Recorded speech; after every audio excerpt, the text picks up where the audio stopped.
मेरे प्यारे बच्चों, आपका एसके सर के क्लासेज में बहुत बहुत स्वागत है। मेरे प्यारे बच्चों, आप सब लोग अपने बोर्ड एग्जामिनेशन की अच्छे से तैयारी कर रहे होंगे। बच्चों, आज हम लोग कक्षा 10 के गणित विषय के जो 2022 में पेपर आया था, हम लोग उसको सॉल्व करने की कोशिश करते हैं। देखो बच्चों, क्या है कि अभी आप लोगों ने जो भी पढ़ा है उसका रिवीजन बहुत महत्वपूर्ण है, और हमें ये भी देखना है कि पेपर कैसे आते हैं, पिछला पेपर कैसा आया था, किस प्रकार के क्वेश्चन पूछे गए थे। तो इन सब को देखने के लिए हम अनसाल पेपर सॉल्व करेंगे। तो बेटा, आज हम लोग 2022 के गणित विषय के अनसाल पेपर को हल करने जा रहे हैं। तो आओ बच्चों, हम लोग जो है इसको हल करें। और बच्चों, एसके सर की क्लासेस को अधिक से अधिक आप लोग लाइक और सब्सक्राइब करें और शेयर भी करें, जिससे हमारा कंटेंट अधिक से अधिक बच्चों तक पहुंच सके और अधिक से अधिक बच्चे से लाभान्वित हो सके। मेरे प्यारे बच्चों,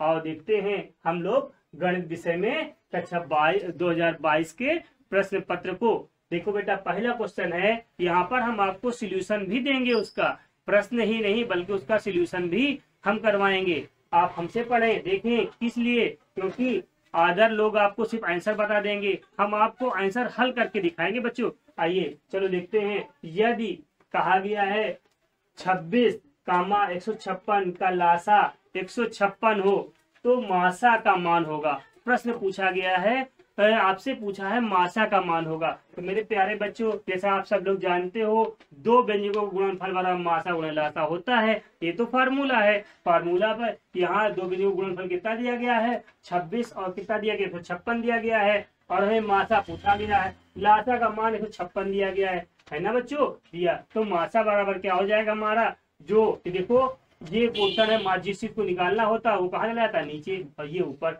156 से 56 कट गया, कितना गया बच्चों? 26। तो हमारा आंसर क्या हो जाएगा? 26। क्या ऑप्शन सही है? बी ऑप्शन सही होगा बच्चों।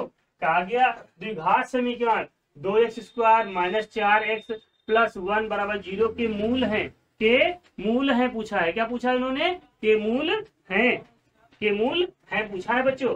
तो यहाँ पर इन्होंने ऑप्शन दिया है कि कहा है वास्तविक और बराबर, वास्तविक और भिन्न, और वास्तविक नहीं है, और वास्तविक दिया गया है। तो हमारा फार्मूला क्या कहता है? हम कैसे निकालेंगे मूल वास्तविक है या नहीं, है ना? इसके लिए हमारा क्या करेंगे, हमने समीकरण को लिखा और ए बराबर 2, बी बराबर, यहाँ हमने सी बराबर ए बी सी हमने पूरा मान लिया। और हमारा फार्मूला है b² - 4ac। क्या है बच्चों?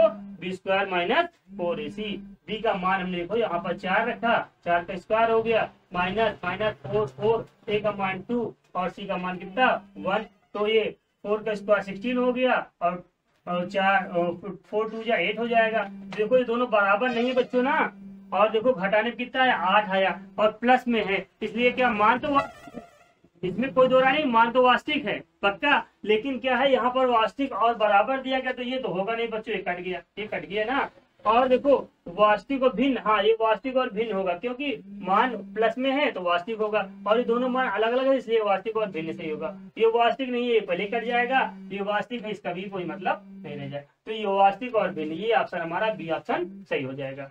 कहा गया है क्वेश्चन नंबर 3, बिंदुओं। क्या कहा गया है? बिंदुओं पूछा गया है। बिंदुओं 1 - 3, 1 - 3 मतलब 1 और -3, और 5 -2 के बीच की दूरी पूछा है बच्चों। क्या पूछा गया? दो बिंदु दिए गए हैं, इनके बीच की दूरी पूछा गया बच्चों। तो दो बिंदुओं के बीच की दूरी का फार्मूला तो हमें पता है ना बच्चों। क्या होता है? x1 - x2 का स्क्वायर, x1 - x2 का whole square, plus y1 - y2 का होल स्क्वायर थे। तो बच्चों क्या हुआ? देखो हमने x1 का मान, देखो ये हो गया हमारा x1 हो गया, ये y1 हो गया, ये x2 हो गया, y2 हो गया। देखो हमने इसका मान रख लिया बच्चों। x1 का मान 1 हो गया, माइनस x2 का मान कितना? 5 का स्क्वायर, 5 का स्क्वायर कर लिया, प्लस y1 का मान कितना बच्चों? 1 है, 1 लिख। y1 का मान कितना है? 1 है बच्चों। y1 का मान बच्चों 3 है, -3 है। कितना बच्चों? -3 है। क्या बच्चों? y1 का मान -3 है बच्चों। ठीक है, सॉरी बच्चों, उसको फिर से चेक कर लेते हैं। तो y1 का मान जो है -3 है बच्चों, और y2 का मान कितना बच्चों? यहाँ पर देखो कितना है? 2 है तो -2 हो जाएगा। तो माइनस माइनस प्लस हो गया ना बच्चों, तो -5 हो जाएगा ना यहाँ पे। तो देखो 4 का स्क्वायर हो गया, -5 का स्क्वायर होगा, 4 का स्क्वायर कितना होता है 16, और 5 का स्क्वायर कितना 25, जोड़ने कितना हो गया 41, रूट 41 हो गया बच्चों। क्या हो गया रूट 41। क्या ऑप्शन में रूट 41 इकाई है? हाँ है, हमारा ए ऑप्शन सही हो जाएगा। क्या हो जाएगा बच्चों? ए ऑप्शन हमारा सही हो जाएगा। उसके बाद क्वेश्चन पूछा गया है त्रिज्य के एक कोण में, त्रिज्या आर के एक वृत्त के कोण थीटा वाले त्रिज्यखंड के संगत चाप की लंबाई पूछा है। मतलब क्या पूछा बच्चों? सीधे इन्होंने सूत्र पूछ लिया है। तो पूछा है क्या त्रिज्यखंड के संगत चाप की लंबाई, तो चाप की लंबाई क्या होगी? ये थीटा/360 इंटू 2 पाई आर होगी। क्या होगी? हमारा सी ऑप्शन। कौन सा ऑप्शन सही होगा? सी ऑप्शन सही हो जाएगा बच्चों। ये सूत्र है, डायरेक्ट पूछा गया बच्चों, नहीं इसको भी हम आपको बता दें, सूत्र है। ठीक है बच्चों। और उसके बाद पूछा गया दो समरूप, यहाँ पर क्वेश्चन नंबर 5 कहा गया दो समरूप त्रिभुज की भुजाओं का अनुपात 9:16 है। कितना है? 9:16 है। तो त्रिभुज का क्षेत्रफल, तो पूछा क्या इन्होंने?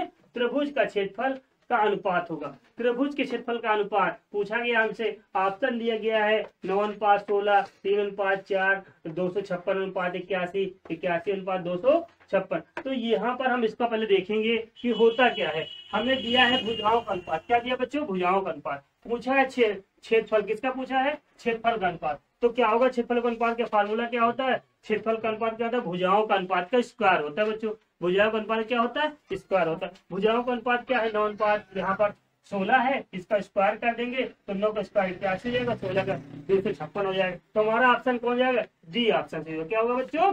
डी ऑप्शन हमारा सही हो जाएगा। क्यों? 81:256। ठीक बच्चों, बहुत अच्छे से आप लोगों ने किया। अब देखो यहाँ पर एक क्वेश्चन है, डायरेक्ट दिया गया है, यदि कौशिक ए बराबर सेक ए, कौशिक ए बराबर सेक ए, तो पूछा है कोण ए का मान पूछा है। क्या पूछा है? कोण ए का मान पूछा है। तो कोण ए का मान क्या हो जाएगा? 45 अंश हो जाएगा। तो क्या हो जाएगा? 45 अंश हो जाएगा। ठीक है बच्चों, देखा आप लोगों ने।